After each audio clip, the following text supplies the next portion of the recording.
what you need to understand about the differences between clean keto and dirty keto. If you're new to my channel, hi, I'm Dr. Jones, a holistic obesity expert that specializes in sustainable weight loss, where we focus on utilizing our favorite GLP-1 medication, semaglutide, tirzepatide, to focus on the lifestyle changes that address the underlying causes of obesity so that we can ultimately wean them off and help them maintain their weight for the rest of their life without lifelong medication dependence. I do this alongside like-minded medical practitioners. We could take the collaborative approach. We've heard the concept before. We know ketogenic diet's amazing, but we understand that there's a lot to it and there's a lot of nuance. Let me break it down for you guys. What is clean? What is dirty? Let's start with the easy to go, dirty keto. Essentially, dirty keto just means just getting the fat and not really paying attention to it at all and just focusing on getting the fat intake up and getting the carbohydrate intake down, because protein intake should never change. And protein intake could be anywhere between 20 to 30%, maybe 35% of your total calories. And then you are essentially bringing your carbohydrate intake as low as you can, and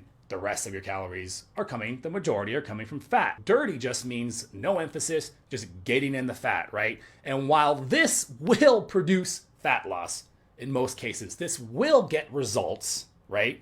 Dirty keto is not going to likely prevent results, but dirty keto will likely have an effect on our health long term.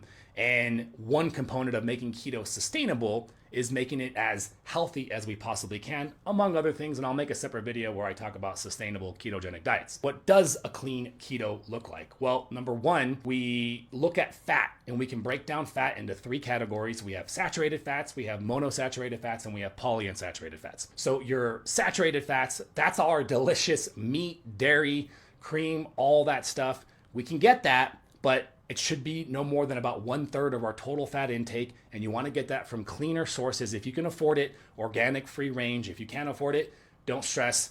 Get what you can get. Organic is always the thing that you do when possible, financially speaking. But if not, it's not going to kill you if you can't get it. And I want to make that clear. The 2/3, the rest of your fat intake, should be coming from the poly and the mono unsaturated. Unfortunately, there is not as many yummy options depending on how your taste preference is for food. But what we can focus on and make it yummy is avocados, nuts, small fish.